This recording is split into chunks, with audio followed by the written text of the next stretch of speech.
Adam Bodnar, which is this basically: what is the support that exists or not of the Polish population to the government policies? There are also three other questions. One clearly aimed at Professor João Coppas as a president of the Portuguese Constitutional Court between this conflict between national constitution and, in inverted commas, the European Constitution, and then a question on the revision of the treaty. If we need to revise the treaty, I think it was for Professor Laurent Pêche. A third one raised by a colleague judge on the conflict between the internal independence. So maybe let's start with Adam Bodnar. Thank you. Thank you very much for those very interesting questions, and I think important to understand the situation and the bigger problem happening in Poland.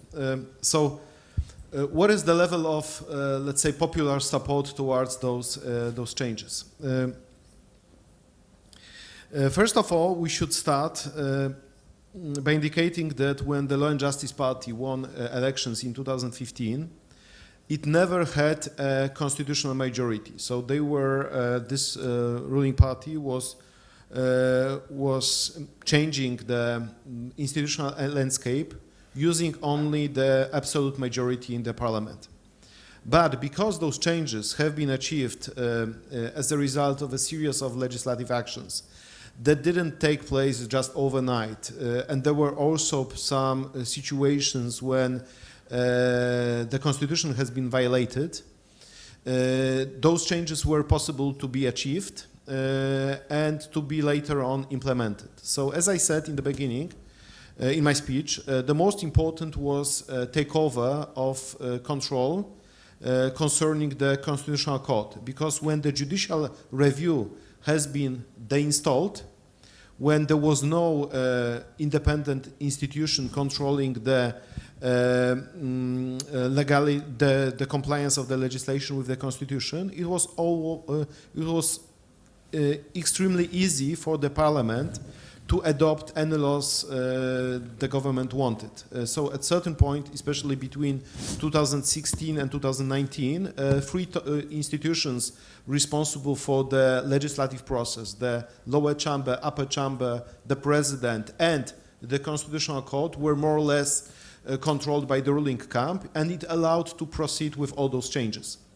And people, I wouldn't say that people supported this, because if we still look into the polls, the ruling party is having between 30 and 40% of the popular support. But why this change was possible? Because the government was quite skilled in using the argumentation that it is allegedly repairing or reforming judiciary. So it was presenting like publicly, we need to bring judges more accountable to the general public. We need to provide for more effectiveness of the judiciary. We need to do this and this. But in fact, under the carpet, under those slogans, was the need to create a political subordination of the judiciary. And you must have in mind that Polish citizens did not have like this long-lasting experience of building rule of law state, or did not have this civic awareness why judicial independence as an abstract value is important to the society and to the proper operation of the state. So basically they didn't take enough of attention towards this. Of course there were a lot of demonstrations, but I wouldn't say that the majority of the population was aware enough to protest on a daily basis. And second, please note that Poland for last 6 years, except for the moment of pandemic, is living in a relative economic stability with a very low level of unemployment, with a lot of migrants coming to Poland, mostly from Ukraine, to work, with the GDP growth. So simply people do not feel that this crisis of the rule of law is affecting their daily lives. So this feeling of economic safety is giving an advantage to the government to say, look, everything is fine, you know, we distributed more money to social programs, to retirement benefits, we protect more the labor market, so why are you going to take care about those judges, and at the same time judiciary is presented in a very negative, pejorative fashion, using governmental money to sponsor anti-judges official propaganda programs or initiatives. So all of this created like a mixture to pursue that kind of judicial changes. But interestingly, if we look right now into polls, if people are asked the question whether the judiciary is working better, they say no, not at all, and whether those reforms contributed, they say also no. So I think as regards polls, I think recent polls suggested that only I think 12% of Polish citizens support and claims that all those reforms implemented by the Minister of Justice were effective. But still, even if we see this, it does not immediately translate into the change in the support for the government. Maybe it will in elections in 2023. And one more point. After so many years of changes, so many battles, so many judgments of the Court of Justice, so many judges already suspended, people are also lost in terms of understanding what is going on. So it is really, even if you are a specialist, it is sometimes quite difficult to be very much updated about all those smaller and bigger issues. And it seems to me that it was a purposeful strategy to make it this way, just to make this for the people to look at this from this perspective. Okay, it is some kind of a dirty, unclear war between judges and the government, and I don't want to get into this. So that is, in my opinion, my mission of people from Justitia Association who are here in this room, for many other public speakers, to unwrap that kind of a narrative, to say, listen, if you go forward this way, then you will not have any longer a state responsibility for violations, you will have rising corruption, chronism, you will have non-accountability of public actors. So we try to do this as much as we can. If I may just say one sentence concerning the Constitutional Court, because after this judgment of the Polish Constitutional Court of 7th October, there were a lot of comparisons like this, saying like this, listen, in Italy, in Germany, constitutional courts are making the same judgment, so why are you complaining? It is simply the same tune we are doing. The difference is that I don't have any doubts regarding the independence of Italian or the German Constitutional Court. I know that if that kind of judgments are made, they are made in good faith in order to enter into some kind of a dialogue. And even just recently, the European Commission has just finished the case concerning this famous Weiss judgment of the German Constitutional Court, which was, in fact, in my opinion, not needed, because I think judges from Germany should predict how authorities in countries like Poland or Germany or Hungary will use that kind of a judgment. But leaving this footnote aside, in the context of the Polish Constitutional Court, you cannot make this comparison because you do not have any longer an independent Constitutional Court that would act in good faith. It is just instrumentalizing its power in order to strengthen and in order to keep the status quo of changes affecting judiciary that have been implemented over last years. So I think that we should have this in mind. Thank you very much. Passa a palavra ao Sr. Presidente João Calpas. Let me pass the floor to João Calpas, who said he has to leave soon. I apologize, but I will have to leave because at 5 o'clock I have a session at the court. But I'd like to answer Philip Marx. And that subject was debated very recently last month in a trip that the judges of the Constitutional Court, including myself, to Germany, and the meetings that we had in Karlsruhe with the German Constitutional Court. There is not a whole coincidence in the way of looking at the relationship between the Portuguese and European law, but it's not a coincidence, but there is a tendential coincidence. In other words, the Portuguese Constitutional Court also accepted, and if you're curious enough to take a look where that was recently done, was in the decision last year, 422/2020, in which, summarizing very quickly on this question, the court decided the following. there were circumstances in which it was not enough to have the fact that the European law to use the same values in terms of parameters than compared to the Portuguese law to face certain litigation. Namely, and an example, when in question was, let me read, please. I have to find this on the phone. It was not easy.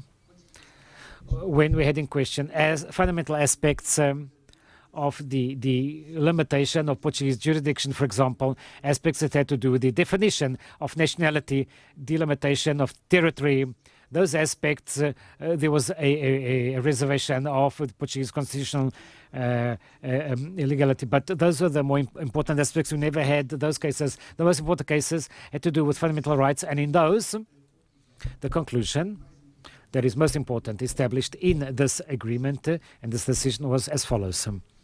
And I'm going to read. Whenever we have in question the appreciation of a norm of law of the EU in light of the fundamental principle of the democratic rule of law state, we in the realm of the Union has a parametric value that is functionally equivalent to what is acknowledged in the Portuguese constitution. Another decision, the Constitutional Court does not appreciate the compatibility of that with the latter and should prefer a decision of abstention of knowledge.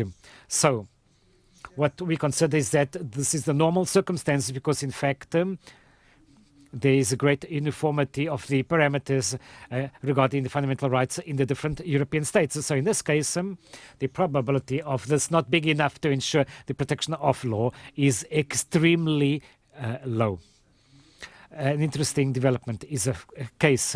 I cannot give you details because it is still being appreciated in court, but it's very curious is knowing if the interpretation of the constitutional parameters in Portugal can bear in mind the case law of EU law on the same parameters when they are part of the law of the Union. It's a question that has not been settled yet, but it's an interesting development. Anyway, we never raised any question as in a position of principle or the Portuguese Constitutional Court has privileged, as well as other European constitutional courts, the constructive dialogue with the European Court of Justice. Thank you very much. Thank you, Professor Laurent Pech.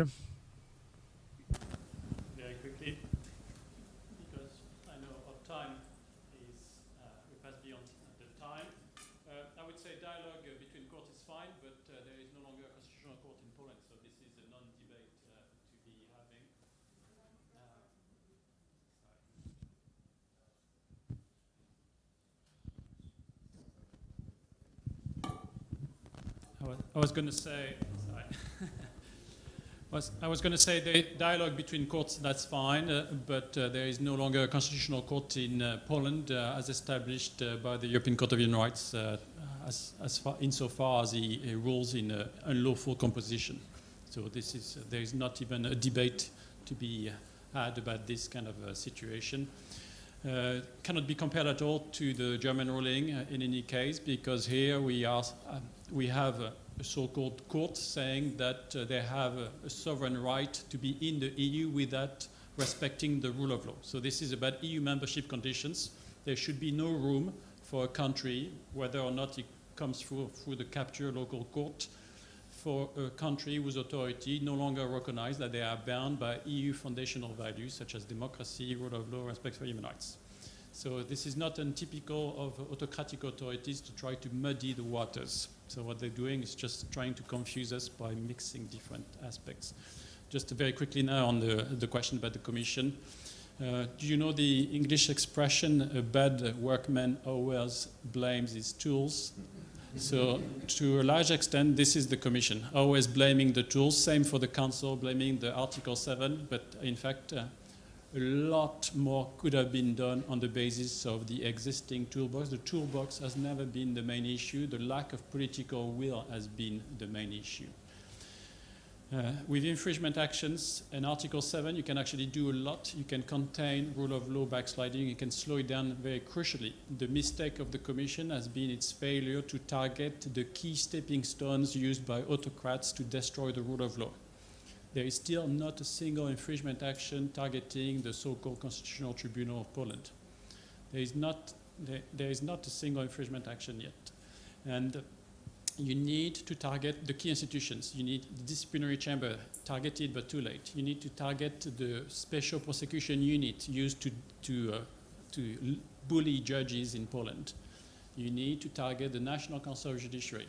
You need to target any unlawful appointments to the top courts. Essentially, the autocrats everywhere follow the same blueprint. Once you know the blueprint, you know how to slow it down.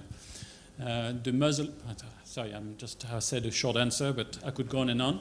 So what I can say is, if you want to know more about my own position regarding Commission and Council, especially in the context of Poland, I've written a very detailed article with a Polish judge and a Polish lawyer about 5 years of EU's inaction in Poland. So, and then I lay down everything. Regarding the case law, if I may advertise also the publication of the first ECHR rule of law casebook available free of charge, because as Adam was saying, even for judges and lawyers, now it's difficult to keep track of the evolving case law of both the ECJ and the ECHR. And I just would like to thank the chair for helping me with the mic and the question earlier. So thank you very much. Vamos terminar, nós temos agora um intervalo, 3 apontamentos breves. O primeiro para agradecer muito. Thank you very much, both professors, for your valuable contributions, and ask you to accept our gift, a gift we have for you, and to tell our Turkish colleague, we all wish you that you can go back to your country as a free judge to practice. Thank you.